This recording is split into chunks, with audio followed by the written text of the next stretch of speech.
que crean en el que Él ha enviado. Esa es la obra, ese es el obrar que quiere Dios de nosotros. En otra época estaba el debate en el ser o no ser. Pues antes inclusive del ser, que es claro, es lo fundamental de la existencia humana, pero para nosotros está el creer. El que cree tiene un ser nuevo, tiene un ser distinto. Ese es el trasfondo de todo este capítulo 6, creer en Jesús. Porque va a empezar el gran debate en el contexto de la proclamación, donde habían visto que Jesús había multiplicado el pan, había saciado no solo a más de 5,000 hombres, sino muchas mujeres y niños, y sabe las necesidades, y por eso providentemente dio allí un pan material, pero este pan era signo de un alimento mucho más grande, de un obrar de Dios que va más allá de las cosas que necesita el hombre solo para el camino de esta vida. Y entonces, toda esta palabra de hoy, a ustedes y a mí, nos lleve también a ponernos en la presencia de quien conoce lo que necesitamos. Pero la gran pregunta de esto es que, después de que Jesús sació a toda esta gente en la multiplicación de los panes y de los peces, pudieron ver al Señor Jesús caminando sobre el agua. Después los apóstoles, esto es una referencia que nos darán los evangelistas de una forma más plena y más grande. ¿Cómo podemos ahora comprender por qué buscan a Jesús? El detalle de Juan aquí es una síntesis. Multiplicó los panes, dio gracias, vio que los apóstoles estaban en peligro ampliado, nos lo traen los otros evangelistas, que camina sobre el mar. Después inclusive está ahí en el diálogo con Pedro, que Jesús lo toma de la mano porque cuando caminaba hacia él se hundía. Vino ese momento donde Jesús corrió hacia ellos, y la gente en ese pasar del día de la multiplicación a los días siguientes, pues había buscado a Jesús, seguían interesados en él. Pero ¿cuál es el interés? ¿Cuál es el interés? Saciar el estómago. Porque era muy bella la narración de esta providencia de Dios. Comieron todos hasta quedar satisfechos y sobraron 12 cestos. Como en todo lo de Dios, hay multiplicación de bendición, porque Dios no se deja ganar en generosidad.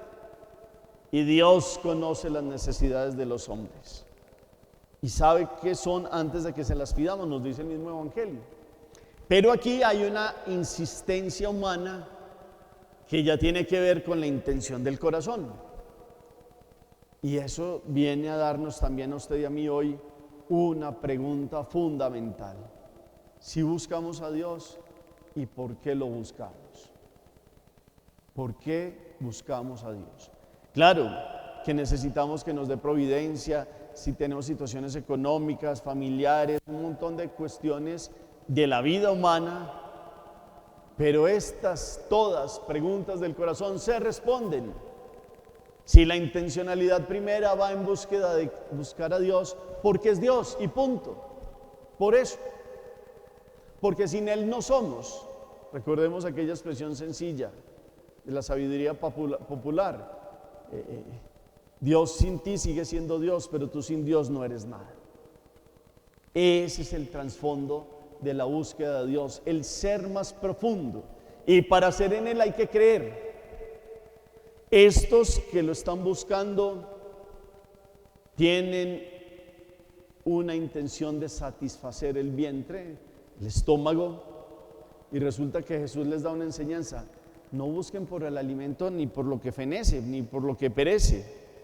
Busquen verdaderamente lo que perdura para la vida eterna, que es el que les dará el Hijo del Hombre, pues a este lo ha sellado el Padre Dios. Hay un alimento con sello divino que es el que nosotros tenemos aquí en la Eucaristía, en dos momentos. El primero, la palabra, pero sobre todo, con su cuerpo, sangre, alma y divinidad, tiene sello divino, este obrar del Espíritu para que el pan y el vino se conviertan en el verdadero cuerpo y sangre de Jesús. Por eso Jesús aquí les hablaba un poquito en futuro, vendría la institución de la Eucaristía, ya la tenemos. Entonces, cuando vamos a la Eucaristía lo hacemos por acción de gracias. Cuando ustedes vienen aquí al canal, el primer movimiento es buscar a Dios por ser Dios. Ya lo demás viene por añadidura. Y no porque uno se cruce de brazos, no, hacemos lo que nos toca hacer a nosotros, pero lo que sabe hacer Dios lo hace perfecto. Pero que nuestra intencionalidad sea buscarlo, vivir dignamente en su presencia, salir de todo aquello que sea perversión del corazón, malicia, sin sentido de vida, porque si lo buscamos es para encontrarnos verdaderamente con Él, para dejarnos transformar, para conocerlo, y eso se da en un proceso de fe para el cual Dios ya nos dio la capacidad con esta virtud teologal de la fe. Porque entonces cuando estos están hablando con Jesús, que los quiere llevar más allá de una búsqueda solo interesada a Dios, y yo le pregunto, bueno, ¿y qué tenemos que hacer? Y viene lo que dijimos desde el principio: la obra que Dios quiere es que crean en el que Él ha enviado. Esa es la obra. Estamos en este camino de esta obra, creer para ser hijos de Dios, para vivir esta filiación de hijos, para vivir esta capacidad de ser templos de Él, para tener esta fuerza de ser partícipes de esta vida de la iglesia y de este espíritu que se nos ha dado.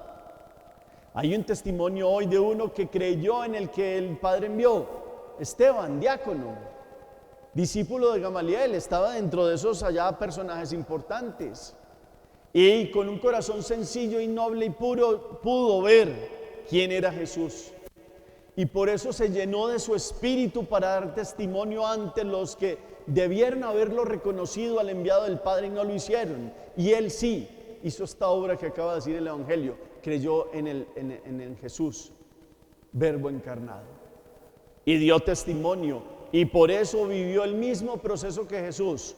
Dio testimonio y empezaron a buscarle la caída porque no podían contra él, porque tenía un espíritu, una sabiduría que no eran capaces de debatirle.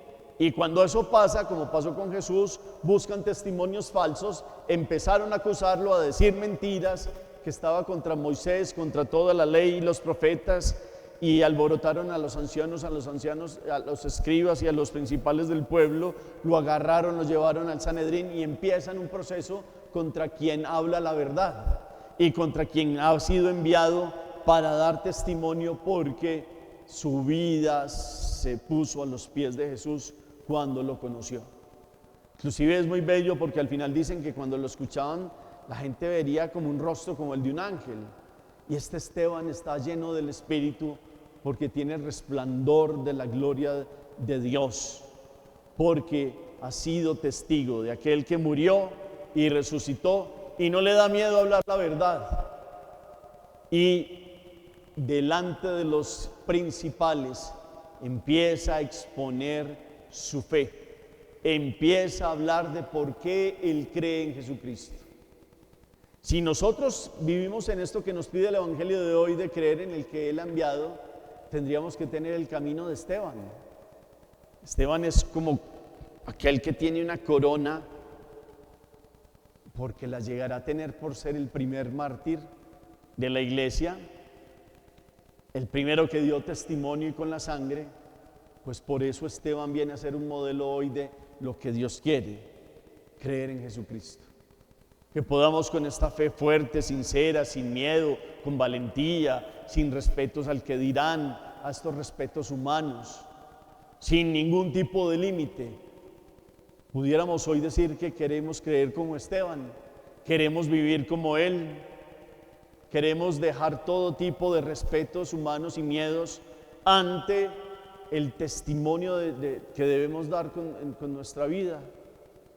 ¿Cuánto esta palabra de hoy nos lleva a comprender que nuestra vida es Dios y que si lo buscamos lo hagamos con sincero corazón, lejos de los intereses humanos de estos que están buscando a Jesús para que les llene el estómago? Dios está más en nuestra vida que para eso, que lo hace, porque sin Él no habría providencia, no habría cultivos, no habría existencia humana, pero Él quiere un alimento que va más allá, pero es el alimento de los que quieren creer en su presencia real en la Eucaristía, es el alimento de los que purifican el corazón y buscan a Dios por ser Dios. ¿Queremos verdaderamente entrar en este camino? Esa es la gran pregunta de este día.